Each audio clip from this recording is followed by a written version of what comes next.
Good evening बच्चा लोग, कैसे हैं? पिछले वीडियो में बहुत बच्चे लोग सवाल उठाया कि सर अभिक्रिया आप गलत लिख दिए। नहीं बच्चा लोग, अभिक्रिया गलत नहीं लिखा था। तुम लोग का ब्रेन टेस्टिंग करने के लिए और ये देखने के लिए कि तुम लोग पूरा वीडियो देखता है कि नहीं देखता है, ठीक है। और हमको बहुत खुशी हुआ कि मेरा बच्चा लोग हमको इन्फॉर्म किया कि सर यहाँ पे अभिक्रियकता गलत लिखा हुआ है, यहाँ अभिक्रिया आपने गलत लिखा है। पर बच्चा लोग तुम लोग को बता दे, अभिक्रिया गलत नहीं था, बल्कि अभिक्रिया तो सही था, पर वह अभिक्रिया असंतुलित रूप में लिखा हुआ था। वह संतुलित रासायनिक अभिक्रिया नहीं था। तो मैं जिस अभिक्रिया की बात कर रहा हूँ, मैं छोटे से यहाँ पे आप लोगों को दिखा देता हूँ कि मैंने लिखा था बच्चा की कार्बन और ई ऑक्सीजन, ठीक है। ये मैंने एग्जाम्पल दिया था संश्लेषण या संयोजन अभिक्रिया का, जिसमें कि दो तत्व आपस में मिलकर एक नए यौगिक का निर्माण करते हैं। तो देखो, ये भी तत्व, ठीक है। ये दोनों यौगिक किया और क्या बनाया? ये बनाया, मैंने लिख दिया था 2CO2। बच्चा बोला कि सर ये अभिक्रिया गलत है, 2CO2 कैसे बनेगा? यह गलत नहीं है, यह असंतुलित अभिक्रिया है बच्चा। इसको संतुलित कर लो ना, सब ठीक हो जाएगा। देखो कैसे संतुलित, थोड़ा सा दिखा देते हैं। वैसे हम संतुलित करने पर एक बहुत ही अच्छा वीडियो देंगे, जिसमें आप लोग दुनिया का कोई भी अभिक्रिया एक बार में संतुलित करोगे बिना किसी रोक टोक के, ठीक है। क्योंकि ये नॉलेज वर्ल्ड है, नॉलेज मिलेगा धीरे धीरे। आइए देखते हैं कैसे। यहाँ पे कै गो कार्बन है बच्चा? देखो तो दो, यहाँ पे C लिखा हुआ था। C किसका सूचना होता है? सूचकात्मक कार्बन का। तो ये कार्बन कै गो है? इसके आगे दो लगा हुआ है ना, तो दो गो कार्बन। इधर देखो तो कार्बन बच्चा कै गो है? तो इधर कार्बन एक गो है सर। चलो ना बच्चा, हम लगा दिया दो कार्बन। अब दो कार्बन तो हो गया सर, हाँ दो कार्बन हो गया। अब देखो तो ऑक्सीजन कै गो? इधर दो गो, इधर देखो दो दूनी 4 गो, तो इसके आगे भी 2 लगा लो। अब देखो यह सही हो गया, ठीक है। तो यह जो अभिक्रिया है, यह संतुलित रासायनिक अभिक्रिया हुआ। और जो पूर्व की अभिक्रिया थी, जो C+O2 और 2CO2 मैंने लिख दिया था पिछले वीडियो में, यह असंतुलित रासायनिक अभिक्रिया है और यह संतुलित रासायनिक अभिक्रिया है। आशा करते हैं कि आप लोग का डाउट क्लियर हो गया होगा। गलत की गुंजाइश नहीं, because this is knowledge world, ठीक है।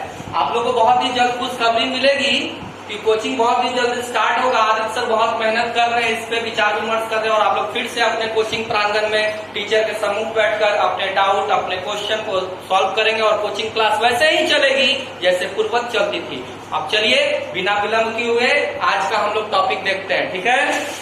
ओके, तो देखो बच्चा, पिछले वीडियो में मैंने तुम लोगों को एक ट्रिक दिया था। क्या दिया था? ट्रिक। क्या दिया था? ट्रिक। वैसे तो लोग बोलते ट्रिक, अब हम बोले ट्रिक। क्यों बोल रहे हैं? क्योंकि आज मैं बहुत मैंने कि हैप्पी मूड में हूँ। अब मुझे लग रहा है कि तुम लोग मेरे सामने बैठे हो, तो मुझे लग रहा है कि मैं तुम लोग से बहुत ही इंटरटेनमेंट वे में आज पढ़ूं। पढ़ाई लॉकडाउन में सर बहुत बर्डन हो गया, मोबाइल देखते देखते थक गए, प्रेशर है सिलेबस का, पढ़ाई नहीं हो रहा है। तो आज हम लोग हंसते खेलते पढ़ेंगे और बिना टेंशन लिए पढ़ेंगे, ठीक है। ओके, तो देखिए पिछले वीडियो में मैंने आप लोगों को एक ट्रिक दिया था। क्या याद करने के लिए? आप लोग को मैंने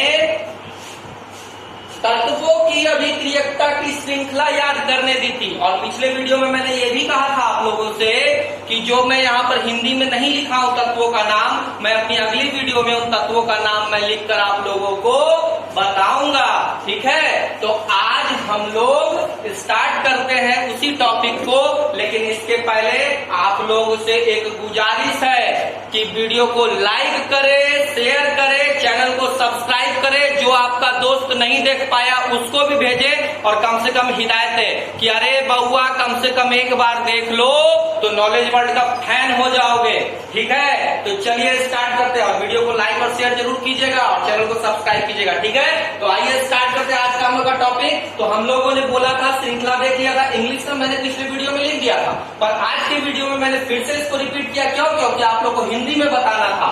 तो देखिए ये के है, के किसका सूचकात्मक होता है? के से किसको सूचित करते हैं? पोटासियम को। Na से किसको करते हैं? सोडियम को। Ca से किसको करते हैं? कैल्शियम को। Mg से किसे करते हैं? मैग्नीशियम को। Al से किसे करते हैं? एल्यूमिनियम को। Zn से किसे करते हैं? जस्ता को। Fe से किसे करते हैं? लोहा को। Pb से किसे करते हैं? लीड को। H से किसे करते हैं? हाइड्रोजन को। और Cu से किसे करते हैं? कॉपर या तांबा को। Ag का किसे करते हैं? रजत या चांदी को। और Au से किसे करते हैं? सोना को।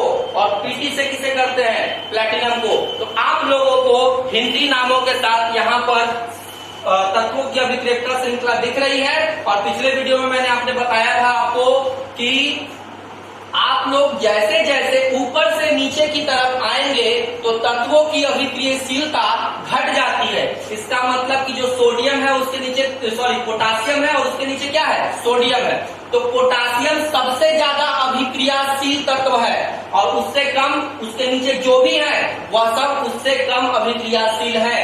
यदि मैं सोडियम की बात करता हूं तो सोडियम पोटासियम से कम अभिक्रियाशील है पर अपने नीचे वालों से अधिक अभिक्रियाशील है। फिर मैं आप लोगों को एक कॉन्सेप्ट क्लियर कर देता हूं कि ये कैल्शियम है Ca, तो Ca पोटासियम और सोडियम से कम अभिक्रियाशील है पर अपने नीचे जितने भी हैं जैसे कि मैग्नीशियम है, एल्यूमिनियम है, जस्ता है, इस सबसे अधिक क्रियाशील है। इसका अर्थ यह होता है कि हम अभिक्रियाशीलता में श्रृंखला में जैसे जैसे नीचे आएंगे तो तत्वों की अभिक्रियाशीलता क्या होती है? घट जाती है। और ऊपर की तरफ बढ़ेंगे तो तत्वों की अभिक्रियाशीलता क्या होती है? बढ़ती है। तो ऊपर से नीचे घटती है और नीचे से ऊपर बढ़ती है। ठीक है। अब देखिए पिछले वीडियो में भी मैंने आप लोगों को बताया था कि इसको याद रखने का एक ट्रिक है। तो एक बहुत ही प्यारा सा ट्रिक और कोटेशन जो है वो यहाँ पे दिख नहीं रहा था, मैं इसको डार्क कर दे रहा हूँ। अब ठीक है, अब दिख रहा होगा, इसको मिटा देता हूँ। चलो ठीक है। अब ये ऊपर से नीचे और यह नीचे से ऊपर। ठीक है। और पिछले वीडियो में मैंने आप लोगों को ट्रिक दिया था, फिर से मैं रिपीट करता हूँ। प्यारा सा कोटेशन है, कैसे लिखेंगे सर? बार बार याद नहीं रह पाता, इस कोटेशन को याद कर लीजिए। केदारनाथ का माली आलू जरा फीका पकाता है, कोट आज आना पड़ेगा। कैसे लिखेंगे? ये तो स्टेटमेंट मुझे याद हो गया। केदारनाथ का माली आलू जरा फीका पकाता है, कोट आज आना पड़ेगा। तो केदार मने आंख बंद करके के, नाथ मने Na, का मने Ca, माली मने Mg, आलू मने Al, जरा मने Zn, फीका मने Fe, पकाता मने Pb, है मने H, कोट मने Cu, आज मने Ag, आना मने Au और पड़ेगा मतलब Pt। बहुत सिंपल सा ट्रिक है कि इसे हम अपने दिमाग में रख सकते हैं। तो सिंपल सा ट्रिक है, केदारनाथ का माली आलू जरा फीका पकाता है। कहाँ का माली फीका पकाता है? आलू केदारनाथ का। तो केदारनाथ का माली आलू जरा फीका पकाता है। ये कोटेशन, ये स्टेटमेंट आपके दिमाग में रहेगा तो आपको पूरी की पूरी अभिक्रियाशीलता की श्रृंखला आपके दिमाग में बैठी रहेगी। ठीक है बच्चों, यदि आप नोट करना चाहते हैं तो मैं थोड़ा सा स्क्रीन के सामने से हट रहा हूँ, आप इसको नोट कर ले, इसका स्क्रीनशॉट ले ले, अपने कॉपी में लिखे अपने व्हाट्सएप पर फोटो खींचकर आदित्य सर को फॉरवर्ड करें, नोट करें। हो गया बच्चों, नोट डाउन हो गया। चलिए अब हम लोग आज का अपना दूसरा टॉपिक पढ़ते हैं जो कि है विस्थापन अभिक्रिया। इसी अभिक्रिया के चलते आप लोगों को तत्वों की श्रृंखला की अभिक्रियाशीलता बताई गई। ठीक है। तो विस्थापन अभिक्रिया क्या है? तो विस्थापन अभिक्रिया में बच्चों ऐसी अभिक्रिया होती है जिसमें एक यौगिक में उपस्थित परमाणु को कोई दूसरा परमाणु जो उससे अधिक अभिक्रियाशील हो उस यौगिक से उस परमाणु को विस्थापित कर देता है, हटा देता है। ऐसी अभिक्रिया को हम लोग क्या कहते हैं? विस्थापन अभिक्रिया। फिर से समझिए, कोई यौगिक है, ठीक है, उसमें जो भी परमाणु या परमाणु के समूह उपस्थित है उसे कोई दूसरा तत्व जो उसमें मौजूदा सभी परमाणुओं के समूह में जितने भी तत्व मौजूद है उसमें उन सभी तत्वों से अधिक अभिक्रियाशील है तो उससे यदि अभिक्रिया करवाते हैं तो वो अधिक अभिक्रियाशील वाला तत्व वो क्या करेगा कि कम अभिक्रियाशील वाला परमाणु या तत्व को उसके यौगिक से हटा देगा और उसके जगह पर खुद जाकर बैठ जाएगा। ऐसी अभिक्रिया को हम लोग क्या करते हैं, विस्थापन अभिक्रिया, या इसी को कहते हैं बच्चों क्या, एकल विस्थापन अभिक्रिया। आइए एग्जाम्पल से समझते हैं। वैसे डेफिनेशन यहाँ लिखा हुआ है, परिभाषा। आप लोग 10 के बाद 11 में जाएंगे तो वहां पे परिभाषा सर कम बोलेंगे डेफिनेशन लिखो, तो डेफिनेशन मतलब परिभाषा, ठीक है। तो आइए देखते हैं परिभाषा क्या है विस्थापन अभिक्रिया का। तो बच्चों परिभाषा है कि ऐसी अभिक्रिया, ठीक है, ऐसी अभिक्रिया जिसमें किसी यौगिक में उपस्थित, ठीक है, परमाणु या परमाणुओं के समूह को, परमाणु या परमाणुओं के समूह को किसी दूसरे परमाणु द्वारा विस्थापित कर दिया जाता है। विस्थापित कर दिया जाता का मतलब क्या है बच्चों, हटा दिया जाता है। विस्थापन का मतलब क्या हुआ कि हटा देना, एक को हटाकर उसके जगह पर खुद बैठ जाना, इसी अभिक्रिया को कहते हैं विस्थापन। तो विस्थापित कर दिया जाता है यानी हटा दिया जाता है, ठीक है। तो किसी दूसरे परमाणु द्वारा विस्थापित कर दिया जाता है, हटा दिया जाता है, उसे हम क्या करते हैं, विस्थापन या एकल विस्थापन अभिक्रिया, ठीक है। अब चलिए कुछ उदाहरण ले लेते हैं, जैसे, ठीक है। अब मान लीजिए बच्चों कि यहाँ पर मैंने लोहा लिया, ठीक है, और यहाँ पर कॉपर सल्फेट लिया, ठीक है, और इसकी अभिक्रिया हुई। देखो यह एक यौगिक है, इसमें जो भी परमाणु या परमाणु के समूह उपस्थित है, या तो एक परमाणु हो गया और ये बाकी क्या परमाणु के समूह है, ठीक है। तो इसमें जो भी परमाणु उपस्थित है वो क्या लोहा से अधिक अभिक्रियाशील है या कम अभिक्रियाशील है, तो इसे तुम्हें जांचना होगा। और इसे जांचने के लिए क्या चाहिए तुम्हें, तो अभिक्रियाशीलता की श्रृंखला जो मैंने लिखवाया। तो देखो केदारनाथ का माली आलू जरा फीका, फीका मतलब लोहा Fe, ठीक है, पकाता है। हाई कोट, ठीक है, कोट आज आना है, तो कोट मैंने क्या है सीव, तो फीका के बाद कोट आ रहा है। तो यहाँ पर देखो यदि मैं लिखता हूँ केदारनाथ का माली आलू जरा फीका पकाता है, कोट आज आना पड़ेगा, लिख लिया। अब देखो ऊपर से नीचे आते हैं तो क्या होता है, अभिक्रियाशीलता घटती है। तो देखो लोहा के बाद क्या है, कॉपर, तो यानी कि कॉपर जो है वो क्या है, लोहा से कम अभिक्रियाशील है, लोहा से कम अभिक्रियाशील है। तो यह लोहा क्या करेगा, अभिक्रिया करेगा और इस यौगिक में से किसको हटाएगा, किसको विस्थापित करेगा, कॉपर को विस्थापित करेगा और क्या बनाएगा, यह बनाएगा तुम्हारा बच्चों FeSO4, ठीक है, जिसको हम लोग कहते हैं फेरस सल्फेट, ठीक है। और कॉपर क्या हो जाएगा, अलग हो जाएगा, ठीक है, कॉपर क्या हो जाएगा, अलग हो जाएगा। तो देखो जो लोहा था वह अधिक अभिक्रियाशील है और जो कॉपर है वो कम अभिक्रियाशील है। तो अधिक अभिक्रियाशील वाला परमाणु कम अभिक्रियाशील वाले परमाणु को क्या करता है, उसके यौगिक से विस्थापित कर देता है। इसी को हम लोग क्या करते हैं, विस्थापन या एकल विस्थापन अभिक्रिया। चलो दूसरा एग्जांपल ले लेते हैं। मान लिया कि हम लोग लिया कॉपर, ठीक है, और प्लस लिया AgNO3, इसको हम लोग ये कॉपर हो गया, ये हमारा सिल्वर नाइट्रेट हो गया, सिल्वर नाइट्रेट, सिल्वर नाइट्रेट, ठीक है। हिंदी लिखने में थोड़ा मोड़ा गड़बड़ होगा तो उसको मैनेज कर लेना। सिल्वर नाइट्रेट AgNO3, तो कॉपर और AgNO3 यह जब अभिक्रिया करेगा तो क्या होगा, अब देखो कॉपर, ठीक है, और उसके नीचे क्या है Ag, तो यानी कि यहाँ पर जो तुम्हारा यौगिक उपस्थित है इसमें जो भी परमाणु या परमाणु के समूह उपस्थित है वह कॉपर से क्या है, कम अभिक्रियाशील है, वह कॉपर से क्या है, कम अभिक्रियाशील है। तो कॉपर क्या करेगा, AgNO3 को में से Ag को, ठीक है, क्योंकि कॉपर क्या है, अधिक अभिक्रियाशील, किससे, Ag से, तो कॉपर क्या करेगा, AgNO3 में से Ag को क्या कर देगा, विस्थापित, और क्या बना देगा, CuNO3 whole twice plus 2Ag।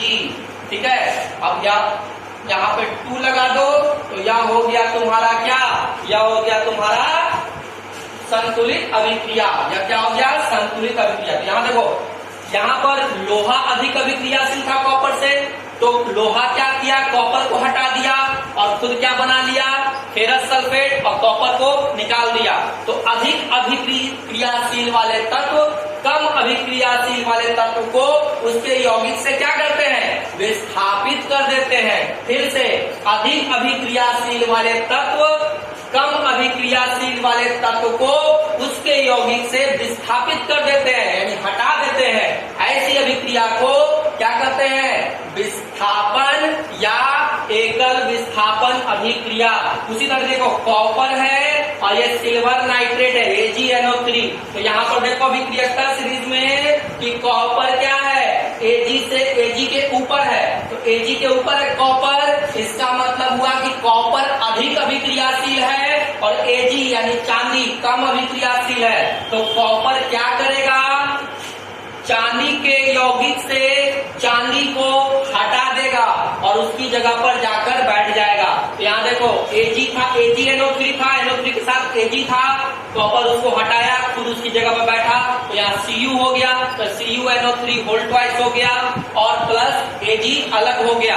अब ये कंपाउंड कैसे बन रहा है, यह यौगिक कैसे बन रहा है, इस यौगिक कैसे लिखे जाते हैं, यौगिक को लिखने के तरीके क्या है, और कैसे हम किसी भी रासायनिक यौगिक का नाम या उसका सूचांक आसानी से लिख सकते हैं, इस पर एक वीडियो मैं डालूंगा, उसके लिए चिंता मत करो। लेकिन अभी यहाँ पर यही देखना है कि कॉपर अधिक अभिक्रियाशील है और यहाँ पर चांदी कम अभिक्रियाशील है। तो कम अभिक्रियाशील वाले तत्व के यौगिक अधिक क्रियाशील वाले तत्व से क्या करते हैं, कम अभिक्रियाशील वाले को हटा देते हैं, भगा देते हैं। जिसकी लाठी उसी की भैंस, जो ज्यादा ताकतवर वो घर में रहेगा, जो कम ताकतवर वह घर में नहीं रहेगा। तो यही क्रिया यहाँ पर होती है। कॉपर अधिक ताकतवर है Ag से, इसलिए उसने Ag को क्या किया, हटा दिया, खुद कॉपर बना लिया। वही चीज यहाँ पर हुआ, लोहा है तो लोहा ने कॉपर सल्फेट में से कॉपर को हटा दिया और खुद उसकी जगह पर ले लिया, तो क्या बनाया, FeSO4 और कॉपर। चलो एक और हम उदाहरण लेते हैं और तुम लोग को दिखाते हैं। मान लो कि यहाँ पर हम लोगों ने लिया